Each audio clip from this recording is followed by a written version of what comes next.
obviously. Trent, is that a hero that should be first phase banned, or are you not that worried about that when you're OG? I think it'll probably be in the second phase, if I had to take a guess. I think they'll probably ban it then. I'm not willing to prioritize it that hard quite yet. All right, so Tundra made their decision. Assassin. They're leaving Nyx and Axe. So Yeah. previously in the second game, they banned Wisp and Axe and gave up the Nyx. That didn't work for them. So they're leaving both Axe and Nyx to get one in the trade-off. Yeah, and once again, the Abaddon, Fadas Abaddon, being banned out, so he'll be playing a different hero unless he gets his hands on Nyx Assassin. Of course, we've seen him several times on that as well, but we'll see which one OG prioritizes, because they know that if they don't pick up the Nyx Assassin, Tundra will. Also, it's a lineup that makes you question whether Tundra, would they pick up Nyx Luna if they had the chance, if OG goes for that axe? I feel like they definitely would. I think that would... Yeah, I mean, you have a great read on the draft right now. I think it's interesting whether or not OG will take Nyx, right? If they take the Nyx, then Fada's forced on a new hero. Tundra may play Axe, but I'm not sure how much Axe they've played this tournament. Looks like none. None. So, yeah. You know, maybe forcing them on a new hero is not such a bad idea, but it's very risky. I think Axe has proven to be maybe the most dominant hero of the patch, maybe outside of Terrorblade. Oh, there we go. That's the axe. But how often do we see first pick go into such a big chunk of bonus time, Trent? No, not very often. They, I guess, weren't quite thinking that this would be the answer. Maybe they were opting to perhaps take that Terrorblade on the earlier end of this draft for themselves. Yeah, definitely not expecting the Terrorblade ban, so good on Tundra to kind of throw like an... I think a lot of people expected them, okay, they're going to ban Nyx this time, right? Yeah. Or they're going to... Because they want TB, right? Like, it seems crazy that they're willing to do that, because you think OG won't first it. But, you know, they go the next level, right? They're thinking ahead. So, like, they know OG knows that we're going to ban this, so let's ban Terrorblade instead. They're thinking game one, where they stole all their heroes, right? You know, yeah, exactly, they were ready to just take it again, so... And there it is, Nyx Luna. Look at Shiva, man. She's got it. That's why she's here. Hey, watch enough Dota, you know? Everybody yeah, can be exactly. an expert. I mean, these first story. couple of bans, I mean, when we're talking about a meta developing between two teams, this is it, right? Who gets which one of these 6 heroes, basically. What will OG go now for? Now they have an axe. Will they still go for the strong lane with either, what is it, the Hoodwink or the Lina, of course, comes to mind? I think the Hoodwink is very likely, for sure. It's a little bit better. Lina can sometimes struggle versus Nyx, but it's not so bad. I'm taking a look at OG's other heroes that they've played. There's a Lion that's not so bad against the Nyx. They could Shadow Demon. Yeah, but I mean, we've said they could Shadow Demon, but they never do so many times. But it's early and it looks good. But look how quickly these players are defaulting to their comfort heroes. I feel like that's the story right now. It's like, who cares if the hero is good? Like, have I won games on it before? I feel like it used to be such a good hero for them, though, because they like to flex it around. But, yeah, that's true. They are the 4th overall, so don't worry about that. Get your core hero here that you really don't want banned out. All right, so the top Sun Invoker. Seb Axe most likely could be Sumail. But Seb has more experience playing it, I think. What I really like about this is that the Invoker puts the pressure on the VKB timing, and then the Axe is there to play around that as well. Oh, yeah. So it's hard, you know? If you remember, we saw a decent amount of Axe Invoker at the Major, right? A Refresher, Axe, Cataclysm, Invoker, plus on the Axe call was like boom, boom, like 2 dead heroes to start every fight. So I think it would be smart for Tundra to find some sort of save. You know, Trent, maybe the Shadow Demon. Maybe the Shadow Demon, yeah, exactly. Right, there it is. Maybe the Naga Siren. SD Luna, man, that's an old combo, man, and it's good save. Could also do like Avenge, but that's more of Nigma's hero, not Tundra's. Or maybe we'll just have a game 5. You know, I'm sure nobody would be disappointed in that. I think some Tundra fans would be disappointed. What do you do against the Refresher Ags Invoker? I mean, everybody just dies at the beginning of fights unless they mess up. Don't get Faceless Voided, maybe. Don't get called. Yeah. I would also say don't get voided. Maybe that's worthy of a ban. But so far, Tundra is focusing their attention on on a Beastmaster. So that kind of leaves the impression that they might be expecting a Sumail Axe coming out. We still have the Winter Wyvern banned on the side of OG, bit of respect there. In terms of heroes played against the Invoker, a 9 previously in this series, it played up against Invoker as a Lina. Yeah, Knoxville had a good stat for us. Seb is 6-4 on Axe in recent games, and Sumail is 2-3 in recent games. So probably going to be going towards Seb. I mean, I don't know. They both have a lot of losses on the hero, to be honest. So yeah, who knows? You know, statistically, Chen is one of the best heroes versus Luna when it comes to win rates, which kind of makes sense in a playstyle sense because of, like, you know, she wants to do her thing in the jungle, and Chen tries to also, like, enable his own jungle team, but then also push towers on the earlier end. Yeah, I'm obviously not a huge fan of the hero, but if it could work in this game, I think it's fine against both Nyx and Luna. You feel like they have already got a hero that can clear out all the stacks, or that's Axe, right? Axe can do it easily. He could do it for sure, but is it good enough? Like, is that the hero you want to have that net worth boost on? I guess if it's a Sumail Axing, yes. Yeah, I think with the Ag Shard, Axe has kind of become like almost like a better carry than an offlaner in most cases. So if you can, I think, like, I don't think you need any more scaling from OG. I think Invoker Axe is enough as long as the Invoker gets that refresher Ags at some point. So this is what, like, LGD did a lot at the major. They would just play like the strength side laners plus the Invoker or TA on mid, and they would just hold lanes and play for, you know, play to delay the game until they got to a certain point where their mid hero was just OP, which is usually like Ags on Invoker. The Darkseer has been left in for much longer than usual at this point. It's a bit hard for OG to work in because there's the Nyx Assassin, which can be, like, kind of annoying for the combo break, but if it's the only hero, it's not a real issue. And then for the side of Tundra, Nyx Darkseer is a very good duo, but I wouldn't say Darkseer is particularly good versus Invoker and the Axe. Also, need to remember that Fada is most likely playing this Nyx, most definitely playing this Nyx now. Yeah. That we see the Snaking Potom come out, so these guys are back on their comforts. There's still no Tidehunter in the pool to pair with it, but 33 is flexed one of the larger hero pools on Tundra, right? Yeah. He also just looks good on every hero he plays. Hey, I remember his offlane Chen. You know, it's been a while, but if you're talking about the Zoom, pass on that one. What else? We're out on that. Hey, there's your Shadow Demon finally making an appearance against the Luna. Makes sense. Old school combo, as you said. I mean, it's good, and he just brings the bust the brew back out, up a game. Yep. Looked nice, really good. He was feeling it. Yeah, he's definitely a feeling it hero. And the I mean, Yule's is traditionally a very good counter versus the Axe, and with the Storm Panda, you've got a little bit of that with the toss up.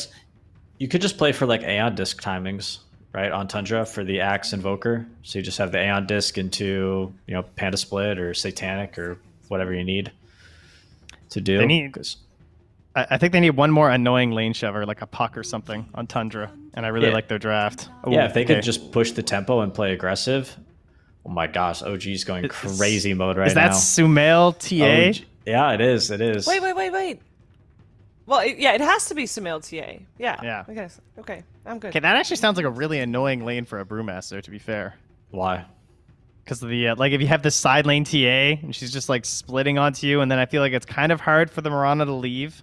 But you do have the damage over time as long as you get the Cinder Brew off. And Panda or Mirana will most likely rush an Urn as well, I imagine, on lane. I don't like this that much. I also think Shadow Demon is kind of a weak side laner, so he'll most likely like be Soxa playing it in the off lane with a Seb Axe, and he'll be stacking the Ancients and the hard camp a lot. But I'm curious. My eyes are going to be on that top lane this game. I want to see how this TA versus Panda Mirana matchup goes, because if that doesn't go well, game could be hard. Because the Luna Nyx is going to do. I mean, they could maybe struggle bottom as well. Nyx is not a good laner either, so. Tundra are banning for a potential 5 Axe or something here. Or 4 Invoker. Or 4 Axe. Yeah, or 4 Invoker, that as well. But as we heard from Milan earlier today, Thompson doesn't really play TA, so it has to kind of be a Sumail TA. It's the no-tail 5-position Invoker. He's been watching Mason's stream. He's seen it. It's... Help us all. It's not bad. It's not bad. Okay, okay. I trust you for it. A little Invoker TA safe lane to end the day. Yeah, to end your TI run. Yeah. Mm-hmm. Perhaps extend it. I've seen Razor Sumail play this TA a lot. He also played it a ton at the major with Liquid. But he is one of the people that abuses that Ag Scepter build so much, and yeah, it can be insanely good in some games. It delays the game for so long, but you're also against a Luna. And then I feel like if you, again, just some sort of split pusher with catch, like the puck. I know they banned it, but like the Lena's also still in. Yeah. Looks Lena's fine. not that great versus TA or Invoker, but it is a comfort hero of his. They kind of just blind picked it on 15 or their third pick in the previous draft 2 games ago, right? Yep. I think so. Didn't work out. DK is the last man. The only mid hero still in that Nine has played that is not Lina, by the way, is the Void Spirit. We haven't really talked about Void Spirit at all, and he kind of seems to have fallen off, but would it be an option here? Trying to describe a hero like that, it could work. Yeah. Just, I mean, I was going to say Kunkka, but Kunkka's kind of ugly this game. But yeah, just Playmaker. Ember as well, I guess, is in, right? Ooh, the Willow. I thought they might first phase this with the Axe, but because it's such a good combo with the pressure on the lane, so that means it is no-tail SD, right? Yes, most definitely. But, yeah, I mean, you just like cast a bunch of spells, right? You battle hunger, you pressure. Willow, when played right, is very scary. Like even at level 1, we've seen some lanes just get like upset, like that Liquid game in particular, where the Willow just like ruined a lane that was supposedly going to be very hard, just made it super easy. Yay for Brambles. And Brambles on steps is the worst one to try and dodge as well.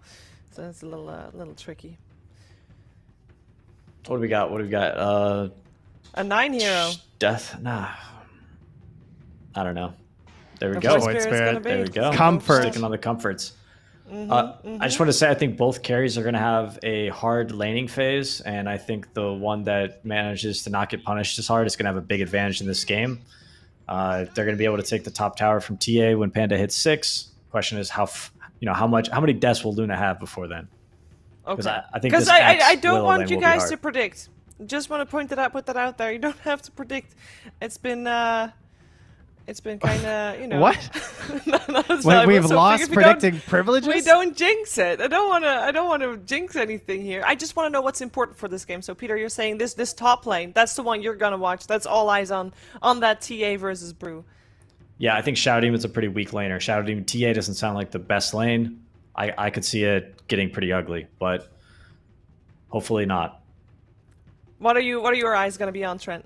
Yeah, I think that's definitely a good point. And then past that, probably just looking at how successful they are with the Sunstrike plays. Like what sort of a timing are they looking at with this Aghanim Scepter? And then utilizing their vision, right? They have the vision from the TA traps as well as some annoying things they can like spam out to get a little bit of vision, but you're also up against the Moonlight Shadows. So in typical fashion, wards win games. Just one of those. Okay, well, it should be an exciting match for sure. Some unorthodox heroes and lanes, but that's what we like. We like it exciting. Our commentary team is going to make it even more exciting as Lyrical and Aui.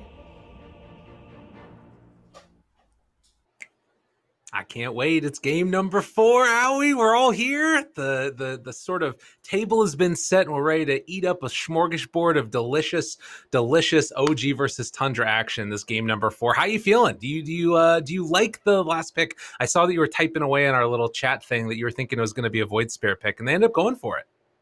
Yeah, I think it's the best pick for them. You have 2 range supports on OG, and Void Spirit has typically been an Invoker counter. Invoker is bad against heroes that can sort of lock him down and just kill him. That's Void Spirit, Pot, Kunkka, typically for middle.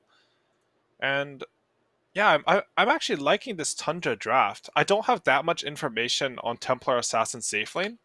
I know people were spamming it in SA and in some NA pubs, and it did actually look really strong in lane just because Meld is such a value level 1 spell, or level 2 if you take Cyblades at level 1. So I'm interested to see how that turns out. Okay, well, we as per the sort of ritual that we've garnered here, there's already a pause at the beginning of this game, so hopefully we'll be able to get into this one pretty shortly here. But it is something that's going to be really interesting to watch. Also, that combination later on, depending upon how this game goes, of the axe calls into Invoker Cataclysm. It's just been so often like this huge, indomitable, difficult to deal with thing that can completely turn a game back around. And they don't really have like great saves for it, except for trying to build into Aeon discs. And you can also just build a Force Staff. Because like, that's fair. No, like you do have Shadow Demon Purge, which has some counterplay on the Force Staff. You also can't get Aeon disc for Shadow Demon Purge. I think that's pretty optimistic to think that Shadow Demon won't just be beside the Axe.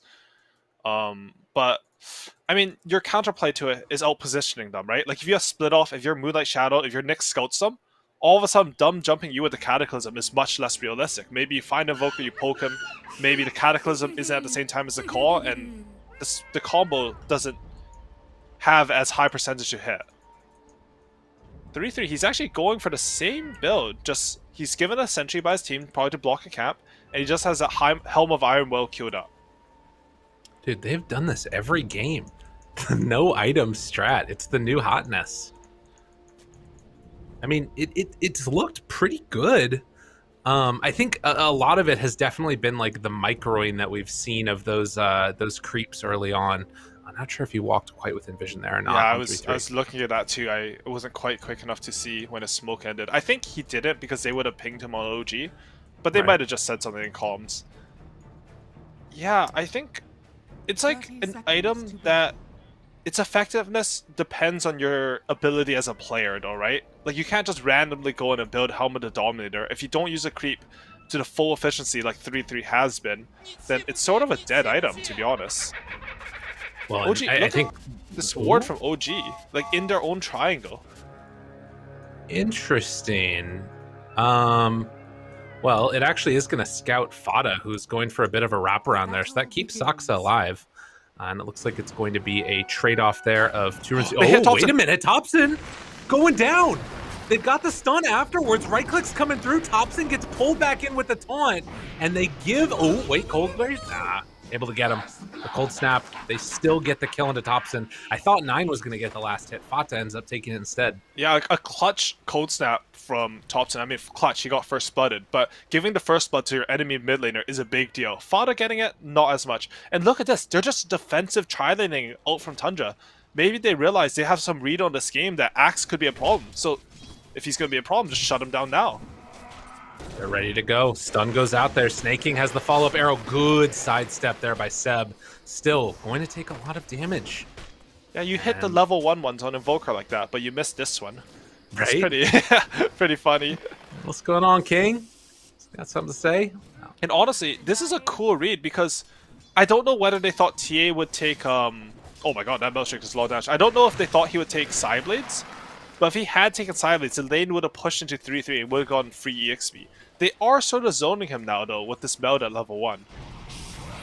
And they'll be able to find that Banish and try and go for the full encapsulation, but not really going to happen. Still, though, it's definitely not an easy lane. And he's still getting the XP, which is what you want to see if you're 3-3. But with no items, I mean, it's really weird. Gets the Helm of Iron Will now, as he's going to run out of there. But takes a lot of damage on his way out. So the lane, we'll see if it ends up coming under any of their control. But they're actually going to send Snaking back up top now. Snaking almost got his TP cancelled there. And, I mean, I don't think the tri-lane achieved too much. Like, it hurt Axe a bit, and it gave Luna a bit of a head start. But I think 3-3 was, like, perfectly fine during that. You're not going to win the lane with no items anyways. And they go onto Fada here, though. Fairy Fire afterwards, dropping down low. One more punch comes through, and Saksa gets the kill. So another nice pick-off there. And yeah, an interesting way that this game is kind of going here. Yeah, it's a weird start, because I don't know, did they think they couldn't win top at all or something? Because they sort of just sacked this lane, and 3-3, he hasn't brought out his Helm of Iron Will at all. Yeah, I think he's actually planning on dying here, and like he doesn't want his courier in the middle. Well, you'd hope he's playing on it, because he's definitely dead. Snaking is going to pull this creep wave after getting that courier snipe, and that should get them into a little bit of a better position now. as the wave is going to be underneath the tower. Sumail actually tries to spam it out. So this second round wave is going to be pushing into the tier 1. So it's kind of going to be looking like a bit of a double wave here. Buzz bottom, Seb taking some damage. Skitter has to back out. A good stun, the turn, the chance for the kill, and they get it. Now Saksa, he can't stand toe-to-toe with this. 2 points in Lunar Blessing is a ton of damage. And Fada finds himself another kill. They pop the salve. This bottom lane's going great.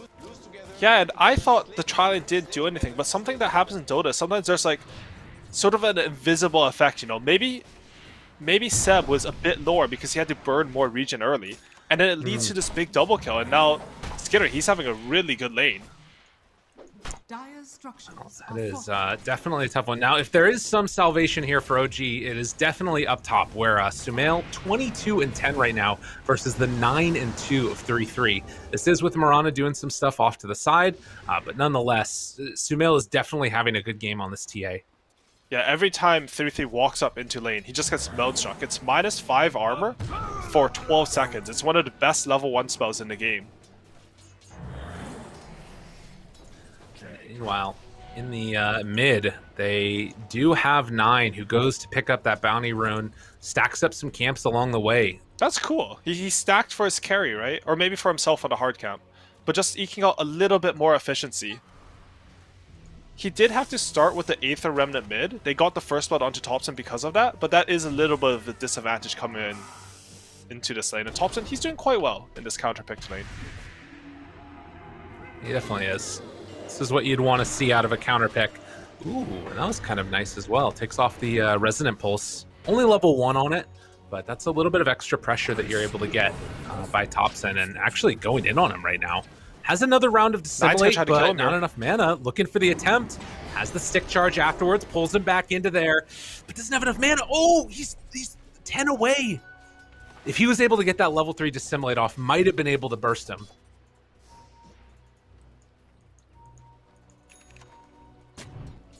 So, again, setting up. Fada actually gets the D-ward there. Who D-wards that? That's why. Oh, it's because it was blocking the small camp. Oh, he's blocking the small camp. He's like, ooh, bonus ward. That is so funny. Damn. Well, that's pretty great for Fada. I wonder why they put that ward, like, on OG. It's something I'm very curious about, but it gets de-warded, which you wouldn't think.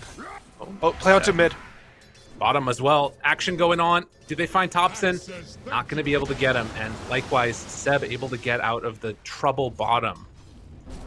So a couple different aggressions going on there.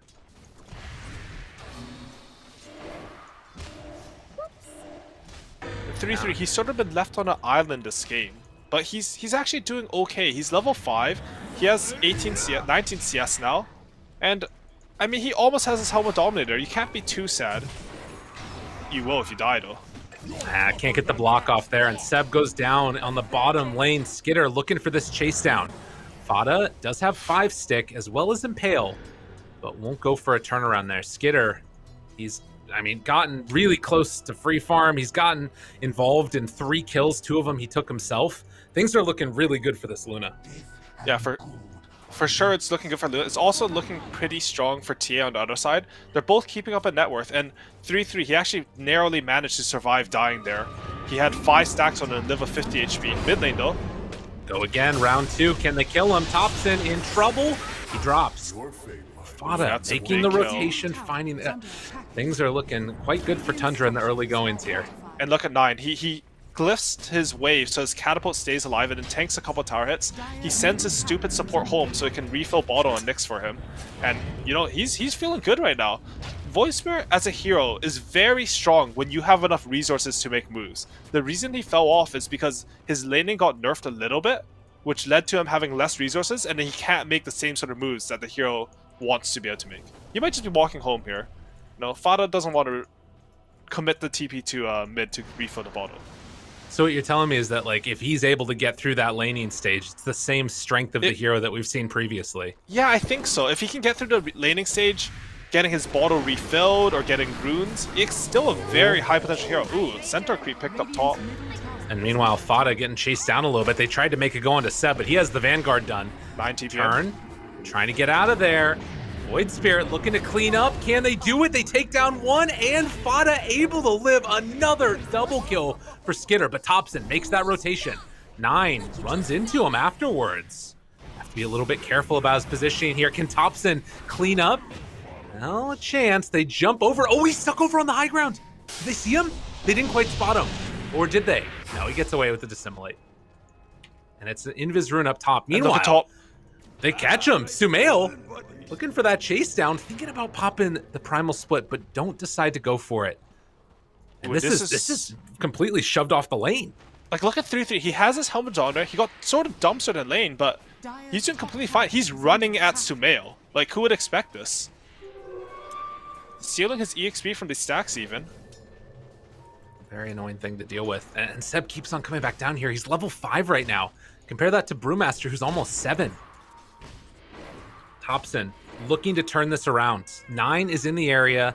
No tail down here as well. I mean, we've seen the importance of being able to take this tier 1 tower early. And it looks like after that rotation, they aren't going to be able to connect for any kills or any objectives taken. And Luna, she's just going to move into the jungle. They're going to put their position 5 Nyx into the bottom side to soak EXP. And look at 3-3. He's, because of this helmet of the Dominator, he's just taking over the enemy jungle and farming it. He doesn't care about that top lane, mid lane. Trying to go now. Dissimulate afterwards, and then the jump away. Thompson does have the earn charges after one of those kills, but it looks like they are needing to buy a little bit of time. You know, this TA has to get into that Dragon Lance. Currently, the highest net worth in the game still on Sumail, but it does take a little while to get her online.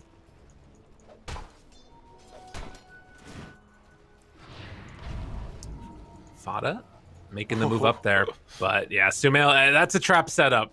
And Fada, recognizing that inherent danger, is going to back out. Seb looking for a cutoff now, or maybe just to cut the wave. A little miss there on the Sundown bottom as 3-3 is going to try and mount some pressure here up top. They scan out Sox's Darkwell, and they're scouting him with the Creeper. They see him. He's trapped in there. Oh, chase. Hoof stomp afterwards. Got him in their sights. The rundown. Soxa in some trouble. Right clicks coming through. Arrow afterwards, and the slow and steady beatdown. They will take down that Dark Willow. And again, look also here. Fada, he spots Sumail. There's nothing you can do there, surely. They need more. Yeah, and they're scanning. They realize that he's in the area. Does drop down a ward, though. The wagons are spawning, and it looks like Tundra have successfully kicked out OG from their top tower. Similarly, I think Seb, he has a lot of control bottom. Very tanky with his range up and Vanguard. They are picking. Are they going to try to defend this? Up top? 9 TPing in bottom. Oh, all right. Down bottom is where they want to go, Seb. They TP'd in everybody. Oh, they caught him. That is not what Seb wanted, as Skitter looking for that chase down. Arrow gonna connect. Splits the uprights between those creeps. It's probably dead anyways. And I mean, Sox is gonna come in and defend this. They're also bringing in more. Can they kick out 3-3? Thompson is there, misses the tornado, does hit the cold snap. Pops the split though, and now he can just run away with one of these creeps. They have the Cursed Crown onto the Wind Panda. The Earth Panda tries to get away, does kill him with the split, and that is enough for the finish. They killed him in the duration of that one, but they don't get the tower denied. Mid lane back towards mid. Found. Oh. Sumail wants to chase down one now. This could be a big call if Seb can get there, but the stun comes out from Fada. Catches now, but have they stuck in a little bit too late? They get that kill, but it keeps Skitter alive. And now OG, they're pissed. That's my first time ever seeing the first Brew spec get killed like that. Just a lot of damage coming out from the side blades. Really impressive stuff from OG in that regard. And again, despite the kill differential, this game is on a knife's edge. That call just barely off the mark as they're able to get the Astral Step away. Tier 1 tower being assaulted, and this is the strength of this axe and why it's been so good for so long. As you get this Vanguard, you can just stand here and keep it going, but can they keep him alive? Fada gets hit by the split. They have a really good Centaur up there. They can go for the stomp if they want to. The Eclipse comes out now, trying to bring him down low. Cold snap onto Skitter. 9 completely out of mana, but gets off that stick charge and jumps forward.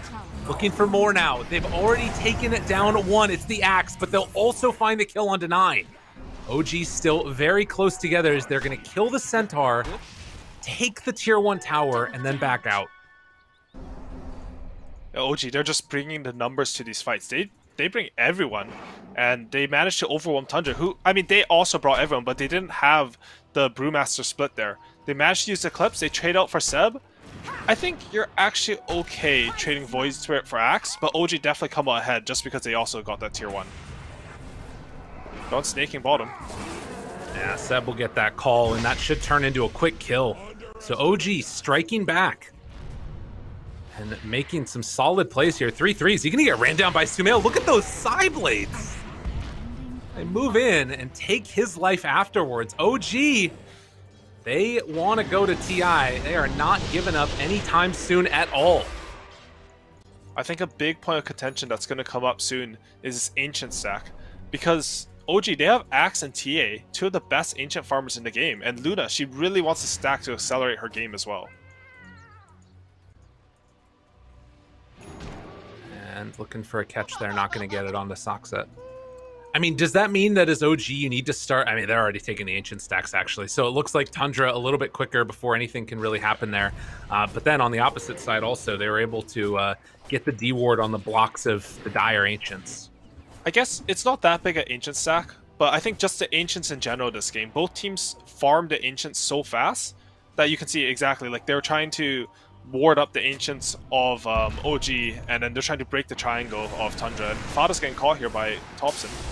Spike Carapace looking for a stun turnaround, but Fada will go down, and Thompson just constantly making these moves around the map, trying to find these pickoffs. His own net worth is hurting a little bit for it, but he's building into that Midas. And staying a little bit ahead of the Void Spirit to boot. Seb does have his Blink Dagger. It was scouted by this deep ward from Tundra's side. So I think they'll be ready for a smoke that I think OG will inevitably do as soon as they have this big timing on Axe. Maybe wait for TA's Dessa, which is also coming on the courier.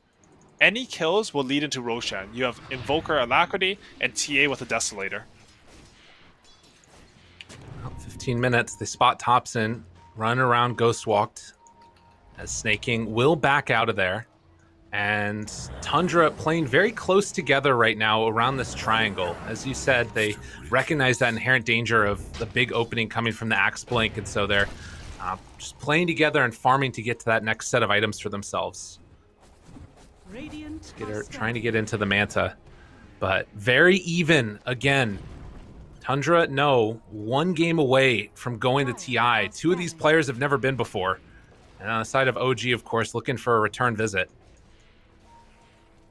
And the first one they're going to run into right here is going to be 3-3. Not an easy kill, but all of OG is there. Seb looking for a big call, but they're playing around this ward right now. And they're going to spot him. 3-3 tries to hide, jump forward, able to catch, but the Spike Carapace comes out, and now the Eclipse. Seb in trouble. Seb, he's dead. Oh no, saved. Last second by No Tail. But 3-3 going to run in. Can they find anything else afterwards? They eventually bring down that Axe. Able to get the stun onto Sumail, and there he is, Void Spirit on the back lines, jumps for Soxa, tries to find the kill. They're able to get the SDLC onto him. Fada goes for the right click, gets the kill. They take down the TA. They do lose 2 in exchange, but the arrow coming out afterwards, sidestepped away from that one. 3 for 2 is the exchange. OG, that is not the blink reveal that they wanted. Really good bait up and patience from Tundra there. They completely baited OG into the position, and Skidder was ready. You know, he has the 4 points in the beam, getting the Eclipse off, sort of bursting through all of Seb's tankiness, because you have the Vanguard, but you don't have any magic resistance. And, I mean, not too bad a fight for OG, because they forced the Brew Split, but I think Tundra are very happy about that. They're even setting up on Seb top here. Ooh. A little bit risky, though. Yeah, other heroes coming in, looking for that stomp afterwards for Soxa or No Tail. Tornado not going to connect, but Snaking leaps away. Does he get out of there? No more leap charges. Has stick and mech. No, he's going to fall. Snaking So taking good one pick for the off. boys. There you go. I think OG are going to do Roshan here. There's no Brewmaster split. They should feel confident in their ability to control the map. Yes, he's setting up the double weld on Sumail, and they're just going to hit it. Tundra are going to get some compensation for this in terms of like back pressure at their bottom pushing in. Maybe their top time's getting longer. Oh, Fada just gets caught out there under the ward. Yeah, they had him with the poison coming from No Tail. Caught him with the demonic purge. Yeah, I think this And is then just couldn't go anywhere. sort of like expected in the draft, right? Anytime you have a carry TA and you have any sort of long cooldown, I think you sort of know that the enemy's going to get this Roshan at some point. Thompson's setting up because he's so secure on the Roshan already. This would be really nice for OG if they could catch a kill here. And 9 gonna be slowed at the start. They get him there. Dissimulate, tries to jump with the cold snap. Very annoying to deal with for 9. Thompson walks up the hill, runs to that Aether Remnant, and he's gonna get out of there on 9. Seb now coming to try and contest these stacks though. Does he stick around long enough? It's a little bit scary. He gets a little greedy. The taunt though, good catch. Sumail looking to try and play cleanup here now. Spike Carapace not going to walk into that one. Waits for it to wear off. Sumail gets the meld hit, gets the kill. 3-3 now completely out of mana and in a world of hurt is going to get ran down and killed yet again. So OG, after getting that Roche, very open to moving across the rest of the map and punishing. And, well, we're seeing some more of the shenanigans coming in towards mid as oh my goodness. The Helm of the Dominator creeps are pressuring it out. And the illusions afterwards from the Luna. Oh and my god. OG, they were so quick on that play. Thompson TP bottom, showed there, and it immediately ran into the enemy triangle. They're catching Snake in top here too. Tries to find the right angle, leaps into a root, but still manages to get out of there. They've pinged him out though. Seb still wants to look. Well, he's thinking about it. How's that Blink Dagger? Taking a little gander. Hello, Snaking. How are you? Jump the taunt. Oh, he can't see him, so he can't attack. Oh my god, I can't believe that just happened. What an interaction. So normally I think during this, OG would have gotten a huge net worth swing, but as you mentioned, 3-3 pulling the waves to Luna gave him a huge spike in net worth. Like, they sort of lost their triangle, lost kills, and the net worth graph didn't really change. I mean, OG got a slight advantage from the kills, but way less than you would expect from Roshan into kills, into stealing an enemy ancient stack.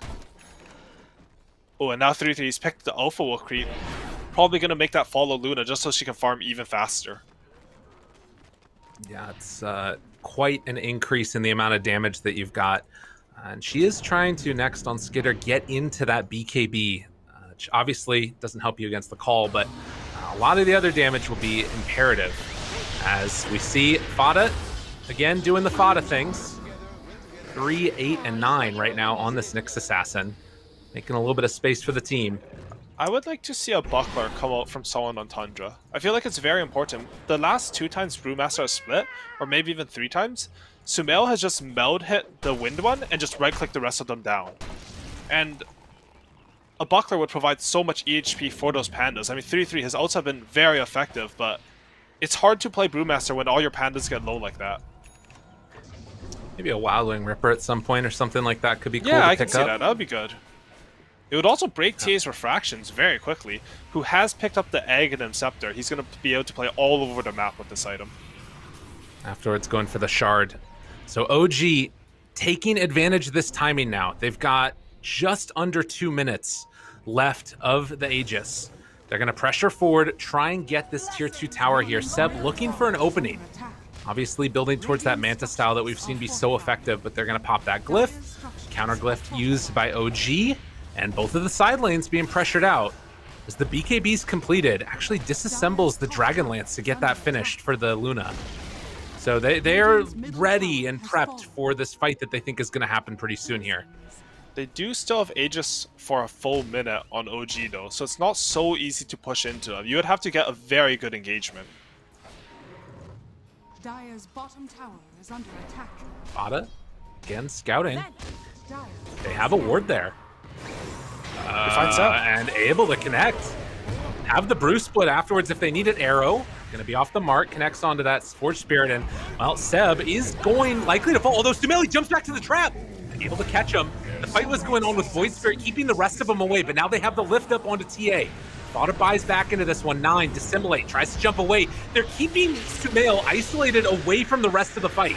But Fear on to 9, down low. Can he live the Essence Ring again? This guy just doesn't die. Whether it's the Wyvern or the Void Spirit, he is out of there, but still getting chased down by Thompson. Jump forward, they finally bring him down. 3-3 shows up, wants to get the slowdown. They buy back now onto 9. Skitter, he's down low. Has that BKB available, has to pop it. Down to such low HP. With that illusion being used by the SD, gets out on 15 HP. And now Sumail Well, he's stunned, but do they have enough left in the tank to get the lift up there? The Yule Scepter, already 3 are dead. Sumail all alone trying to get out of there. He has another psionic projection in 2 seconds if they can make it work. But the stun is out. That's going to be the Aegis down. They were able to kite him that entire time. In 1 more second, he can get away, but no, they won't be able to do it. That was unbelievable from Tundra. He just kited a fight, and you know, they pulled an OG. They have all the heroes on low HP, and they won that fight. However, it was quite costly. They did buyback onto 3 heroes to win that fight. Whenever that happens, what it means is the gold will probably stay around the same, or maybe even slightly in favor of Tundra. But more importantly for them, the EXP goes all the way back to 0 because, you know, killing heroes are higher level than you gives a lot of experience. The other important thing is that 33, he almost has his Agnum Scepter and his level 18. He's going to be really strong in these fights. We can even see Skitter. He gave him farm priority on that triple range creep top. Not many carries would let your offlaner do that. Well, it is definitely an incredibly strong timing. He does pick up that Wild Ring Rick Burst, so anything that they can get with this toughness aura to try and boost up that armor as they jump forward. Seb finding onto 1, and with Tops in there as well, always 200 gold away from the Aghanims. But they will shut him down before 3-3 is able to get it. He does have this creep, though, which might be able to go for a little tornado action or something along that line. I mean, it's going to pull the wave away so they can't pressure top tower at the very least. And OG, so frustrating to play against this. The other result of the fight is if you use 3 buybacks like that, you are not going to have buybacks for this big next second Roshan that's coming up. We saw the effectiveness of Shadow Demon against Luna in that last fight, almost killing Skitter basically solo. And if you don't have buybacks, like OG can just throw their bodies at you, win the fight just to secure the second Aegis. Right now, Sumail can sense that there's something coming their direction. This could be a great fight for OG if they can sort of wrap around onto them. Just sending out the 1 Luna illusion. Saksa might have caught sight right there of Snake King. There's the banish. Looking for more afterwards. The dust not going to connect, but Nyx Assassin shows on the trap. Jump forward, tries to get him. Able to break it. The root and Fada dead again. No buyback on Fada here. Punishment for having to buy back to win that last fight. And OG, they're just going to swarm over the map here. They caught 9 mid. Looking for the chase down. 9. Hoping to back away. That is a huge creep wave that keeps on following it around. But the Cursed Crown comes out. And Sun striking the creep. This is what it's come to. The Luna Illusion's trying to take down the rest of these ones. Look at all the denies. Oh my god. Socks and No-Tail. Take a chill pill. Look at them. No, that's just good play right there. I mean, the enemies being annoying, trying to eco any efficiency. You know, you punish them for it. They pulled the wave, they got him low, deny all the creeps. Thompson, he's just hunting everywhere along the map. He understands that he has a Midas and 9 doesn't. So if he just hunts him and stops him from farming, he's slowly going to grow his net worth advantage on him. 9 gets caught there, right on top of this ward, does expire. And looking for a jump. Oh, good tornado. He missed one earlier. Thompson, don't know if he's going to be able to catch up to 9, though. Seb thought about a blink, but decided not to go.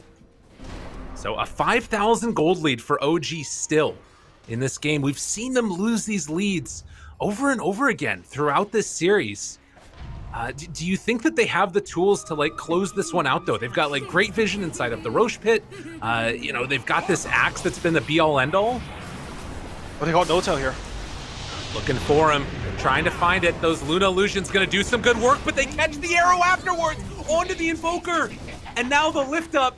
Oh man, he is sitting up there for a while. No-Tail goes down. We've got 30 seconds to roast, but look at them. They're gonna smoke up immediately afterwards. That was under a ward. So OG recognizing the danger, they're gonna back out and try and play the map. And Roche not up yet. Seb now has his Manta, and his Shard. He's been a little bit quiet for a little in this game. His team giving him a bit of farm priority to hit that strong timing. How big of a deal is that going to be in these fights?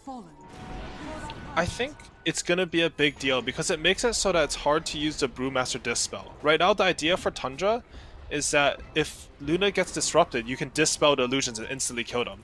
But then there's a second set that you also need to dispel coming in from the axe. They call it snaking. Looking for him, wanting to get that kill.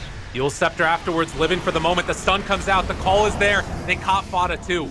Both those supports dead without buyback. Oh man, what a huge win for OG. And Snake King and Fada a little bit out of position. They get punished hard. And straight into the Roshan for OG. This is sort of the difference that's happened this game. When these big fights happen, when you use your split or you pick off these supports without buyback, OG are able to chain the play into getting an objective. Meanwhile, like Tundra, they got 2 pickoffs there. They're really good kills, but they didn't really get any map control from those kills or objectives. I mean, mid-tier 1, it's a good one for sure, but it was sort of a dead tower at 28 minutes anyways, and now OG, they're stealing the enemy Ancients, they're getting the lanes in. Tundra, they're doing a good job split pushing the side lanes, but it's looking a little bit scary for them now. Absolutely.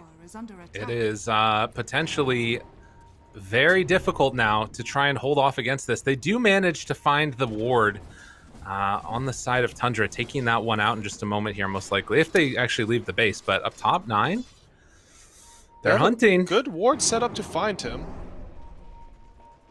Do they spot Thompson there? They see these heroes. Oh, jumps away. Nice play by No Tail, trying to catch him. 9, dissimulate, hoping to escape. Can they get him out of there? Still hiding? TP away? No. Tornado is on the mark. Thompson able to catch. He has another dissimulate. It might take a little while here, but eventually... Oh, he's potable, dude. Dude, just stand still. Stay in the trees, 9. Stay in the trees. They don't know Pepe laugh, you know? You're just hiding there. He doesn't have a TP though, so it is going to be a long time. This Essence Ring really putting in work this game for 9. Able to heal full amount through Spirit Vessel. Well, that is just not fair, if we're going to be honest. That's the way it goes, though. They caught Fada top. Just a annoying little bug. Just kill him there. Yeah, OG definitely dominating the map right now. You can see Tundra trying to get some presence out on the rest of this area and try and pressure these lanes, but everything feels that much more difficult for them. You are getting towards a Scotty Luna. And I think the Tundra, they do have some timings coming. As you mentioned, the Scotty Luna. But also, Void Spirit did pick up his Aghanims. If they can find a fight where Skitter can hit people without being disrupted, because 9 is able to like jump No Tail in the backline, I could see him taking these fights. I mean, Brewmaster, he's a very scary teamfight hero with his Aghanims. Snake King, double leap into getting out. They had Cold Snap, but didn't have vision. So they managed to, again, dodge the engagement. And as you said, Aghanim's done for Void Spirit. Is going to TP on back home. How long do we have left on this Aegis? 2.5 minutes. And OG making slowly but steadily the lanes pushed out and then taking these objectives. They get that outpost and now likely could look towards bottom, but potentially a bit of a fight there towards mid. Sumail's shown up now as well. Fada, again, in some trouble. And gets hit by the Meld Strike. The right clicks, the rundown, and eventually, again, they squish the bug. It has been a rough game for Fada. Just a classic Nyx Assassin game, though, to be honest. Just fair. You just run around, you be annoying, and then suddenly hit these big stuns and mana burns, and you have high impact. They do have Glyph here, which I think they're going to have to use against these Luna illusions. So annoying. Silence into the Remnant, pulls back in Sumail. BKB done now for Axe. So Yule's no longer an answer. What do they have left in the tank? Sumail, Alacrity. They do pull him in with the Remnant, but the disruption's there afterwards. Scotty done. They have no disruption, though. This is actually a timing for Tundra. Every time Shadow Demon uses his disruption, I think it's pretty good time to take a fight. Yeah, 3 more seconds left on that one. So they won't have it again for a moment. Jump forward, 9 gets the lift. Trying to get out of there afterwards. We'll be able to arrow. Oh, great save! The last second by No Tail, able to make it work, but Sumail starting to drop down low. They get the lift up on Axe. He did BKB. Oh, they got these guys caught. Skitter away and able to just punch onto Thompson. Finds that kill. A big call though afterwards for Sep. Takes down one. Can they get another? No, not yet. Fata will eventually fall, but Luna able to live. Mail down so low after the lift. 100 HP. They want to get that kill, but it's not going to happen. They pull them back in. Brew is gone. Yeah, and 3-3, he has no buyback. They killed him before he could get off that second primal split. and Tundra, they know this fight is lost right now. They're going to sack their middle racks, potentially even a second one, because they do have that tier 2 on bottom. And Skittles, he's instantly sprinting to bottom. Radiant's courier Trying to finish this one off right now. He does have enough for the Aghanim shard, so maybe that's just what he was trying to do, get that and then come back home. But OG not gonna let up. Looks for another initiation, the pullback onto him. Seb ready to go, no BKB, but we'll start spamming out the glaives. No tail.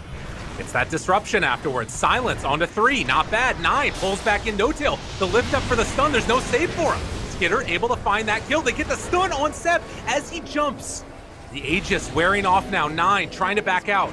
So many glaives everywhere, but they haven't gotten that mid melee racks. Yeah, so OG win a huge fight, get a 16,000 gold lead, but still not all of the objectives they wanted. That was still just the second Roche though.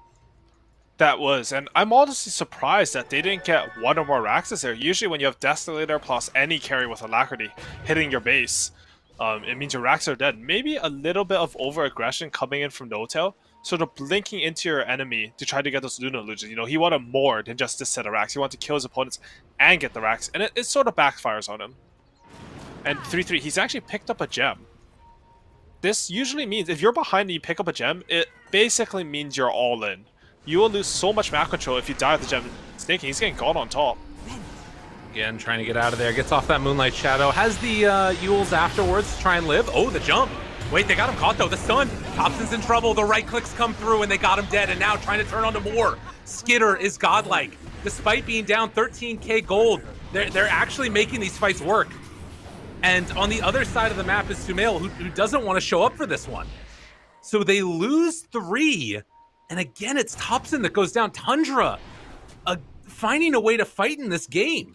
Dude, these guys get stronger when they're down like 15k gold. Because I swear, during these qualifiers, they've constantly taken these insane engagements where even though the enemy has like 2 full tier 4 items on them in terms of gold, they're still winning out. Like that was a clean 3-0 engagement coming out from Tundra.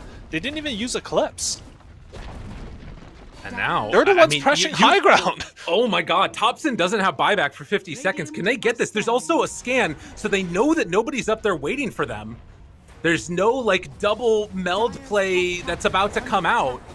They also have that gem, so starting to hit this tier 3 tower. I mean, God, can you really go for anything? Oh, the pullback. Seb doesn't get him with the call. Good reaction. So they force everybody from OG back, and it looks like Tundra are going to be content with that. Ooh, Fada's still looking though. He understands it's still 5v4. They might still have a fight here if OG steps a bit too far out. Sending out those illusions first. So many illusions. The SD illusions, the Axe illusions. I mean, they're all Axe illusions, but they're also all scary. Catches onto one of them. This is one thing that OG has. Like, you can't really force Aghanim CA back to base, right? Instantly, as soon as he knows his rack is safe, just TPs to bottom, pushes all wave there, and farms the map.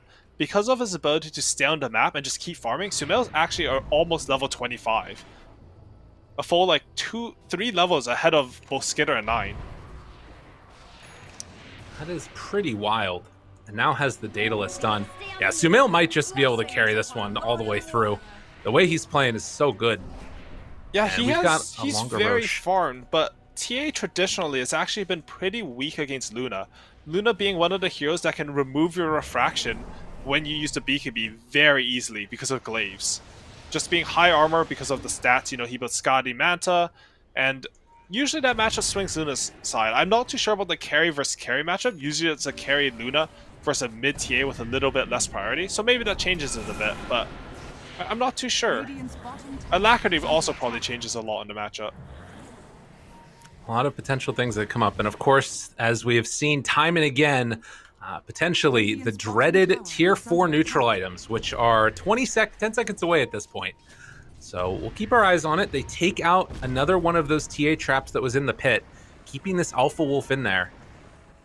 He's waiting for the timing. Putting it in his sneaky hidey spot. There's a strip in the entrance to Roshan where you can put units and they can see into the pit, but you can't see them unless you're basically melee range of them. Also can't see them on the outside. Yeah, that was close.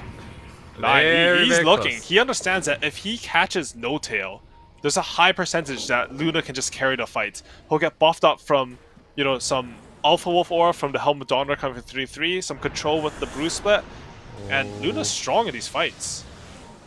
Very scary. Seb's sending out these illusions. This is where, like, you know, creepy equilibrium starts to matter, things like that. Obviously, a ton of spam for both teams. They're going to send in the Forge Spirits and then immediately Midas that Alpha Wolf, too. So now it's 3/3 takes over one of the Forge Spirits, and they're going to battle to the death. It's stronger. He's buffed it with his Helmet Dominator. Betrayed its creator. Satanic almost done for Luna. Can Luna do it again? Another round of this. As Roche about to respawn right now. And they get an illusion escape. Oh, that's a big item. Wow. That has to be the best axe item, right? It just increases your damage so much if you're going for this Mantis Shard build. I mean, surely still Flicker, right? No. It's better than Flicker on axe. Like, it just so much burst in damage and controlling the map. Ooh, leg? Got another one here. We'll see if this game can get back underway again, but Roche is up. The next tier of items are all there. I think that they're still missing 2 of them on the side of Tundra, but they're about to get potentially some of them from these Ancients here. And bottom lane, nobody cares about. They can keep on pushing it with TA, one of the strengths of this build. Yeah, to be honest, how do you see this fight going? The next fight. Yeah. I think it depends on the conditions that each team sees for the fight, right? Like, if you're able to jump no tail from Tundra's side and burst them so he can't get disrupted on Luna, I think they can win fights, even though they're down 16k.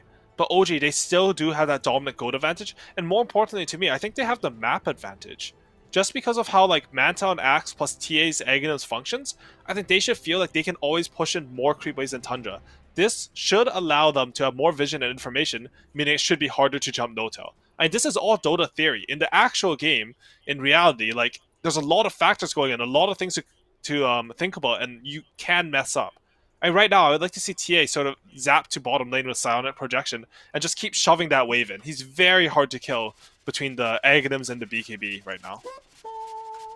That could be the moment. We've got a lot of voice lines. I'm very thankful that I muted all these players before the game started, so my ears don't just get completely blasted. I love the choo-choos. I want more. More choo-choos. Well, they're probably going to be coming right around the corner here. But yeah, God, very close in terms of kill score, but clearly OG with the lead in terms of that net worth. Is there anything else buyback status that we should be looking for? They don't have buyback for another about minute 30 for both Nyx and for the Mirana. And then likewise, Thompson doesn't have buyback for this next engagement. So if they are able to burst him, suddenly you don't have a whole heck of a lot of that team fight. Yeah, and he has picked up the BKB, but if he's out of position, even for a second, hit by one Nyx stun, he will die very quickly. You know, Shadow Demon has saved, but even forcing Shadow Demon to cast a save onto an ally that's not Axe is a huge win. Ooh, Ninja Gear. I think, who's going to take that? Okay, it's just for Mirana. She just wants to use it to scout out this Roshan. Fair enough. Arrow goes out. I got the Satanic done on to the Luna. Anything else that's coming out soon? Yeah, there's the Psionic Projection like you're talking about to push this bottom lane here and then can immediately get back in a moment's notice. Seb finishes the AC. So that also heavily mitigates this amount of damage that Luna is able to do in these fights. As the standoff will continue around Roche. Eventually, Tundra will have to either deal with this bottom lane or lose the tier 2 tower if Sumail keeps on going for these plays of jumping down bottom and then coming back up again. Yeah, we can see Seb on his axe. He's even sending Illusion Escape to top, just being an absolute menace on the map with his neutral item. But looking for an opening here. Moonlight Shadow going to be used. Ooh, Skitter ready to walk up high ground. Spot a couple there, standing right in the middle. That was so weird. They just went in. I guess that they might have thought that one of those was real, but whatever the case ends up being, they reveal themselves. The smoke is done, basically, at this point. And I think they should honestly count themselves a bit fortunate they didn't engage into like these beautiful wards from OG there. They would have all been in vision. I think the fight would have gone wrong, but they're going in here. Nine jumps in, gets the silence. BKB reaction immediately afterwards. Taunt dead. Nine didn't stand a chance. He got obliterated. The rest of Tundra have to back out of here. They get the ulti out, and now immediately going to pop the split. 3-3, trying to do something here. He runs in, just getting eviscerated. Look at those Brewlings destroyed. It was gone in an instant. They buy back on the Void Spirit. Man, this minus armor, the TA spill damage, the AC, OG look impossible to fight into right now. They did use that BKB on TA, so Tundra, they're smoked up. They understand that this is their timing. They see Sumail. Whoa. No BKB. Catch. Pulls him back in, but Seb with the big call. The taunt, but are they going to be able to bring him down in time? He has the turn, potentially, as the Satanic was off. Skidder chasing down, looking for more. Do they have enough? They buy back on the Nyx now. Sumail down low, but they're breaking that psionic projection. 3-3, trying to play interference for the rest of these heroes. Arrow going to be tanked by Sasha. The Aeon Disc afterwards, keeping him alive. They have to buy back on the Luna now. 9, very low. He doesn't have buyback afterwards. 3-3, no more split. He already used both of them. And there's the stun, there's the control, this Axe illusion ripping him apart. The stun is out. They buy back on the Brood, Gem on the ground. OG, undeterred. And Seb, he's showing why Axe is first banned against OG every single game in his qualifiers ever since he had that. I think it was his game versus it had to be versus Enigma, right? I don't quite remember who's that verse. But he's looked so impressive on this hero. Of course, an iconic hero with his Seb call at TI. But even the first pick off onto 9, he predicted where 9 was going to jump with his Astral Step and called him before he even got there. Like, 9 did not have time to react with the Simulate or a second Astral Step or even his Yule Scepter there. And now looking for one last hope here from Tundra, but this third Roche looking likely into their hands. Skidder going to throw it out. Possibly an opening here from Seb if he wants to jump forward, catches there onto the Luna, interrupting those. Sumail gets the Aegis, 9 doesn't get it. Skidder now trying to turn, hoping to do something here, but Sumail right on top of him. There's the Hurricane Pipe, look at the hits from downtown. They can't take this guy down. The chase down continues as OG just spilling the damage out. They're taking down all of those Brewlings. One by one, they're falling. Saksa hides off to the side, able to dodge away from the Glaives afterwards as Skidder hopes to escape in the Trickster Cloak. But eyes on the prize. OG might have spotted him over there in the angle. Oh, he's hiding. He's away from it. But still, none of them died. OG lived through it all. Ooh, classic laning juke spot coming in for Skidder here. They actually can't see him because there's a little bit of fog that extends there, but he has no TP for 45 seconds, and OG, they're looking dominant. 9, he managed to snatch the Refresher Shard, but he actually tried to use it that fight just to finish off Saksa, and Saksa lived anyways. Well, it has definitely come to their time right now, and it's off the back of this Seb catch that we've seen on the Axe, and seen from him time and again. As the gold lead continues to mount, OG, they got signs of life here in this game number 4. After a very frustrating game number 3, I'm sure. They are looking very dominant in this one. And the only one with buyback on Tundra is Snaking. So he's going to have to be the one who split pushes all the lanes, sort of buys time for his team, and maybe like front lines in the team right somehow. Honestly, That's at a this lot point, for like, Marana. I don't know how they take the fights. Sumail, he's dishing out so much damage with the safe lane TA. He has an enchanted quiver, makes it really easy to hit these meld strikes.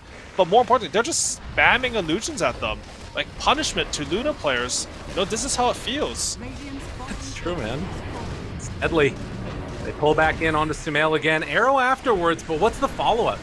Oh, Fado wanted to do it, but the root, it gets him caught. Saksa again on point. Making this Dark Willow look good. The illusion spam right onto their face. Looking for the Sunstrike kill afterwards. Not going to connect, but look at the chase down. Sumail just obliterates, deletes Fada. And then the Psionic projection back. They take down the set of racks on the bottom lane here, and your illusions just aren't as strong. There's nowhere near as strong. 38,000 gold lead, looking out towards the mid lane. OG doing it. This safe lane TA, it's looking really good this game. I think SA was the only region, that other region I guess now, that was using this hero, or maybe I should say abusing this hero, because Sumail, he's managed to control the map, keep his farm up, and pretty much be part of every kill after he got his Aghanims.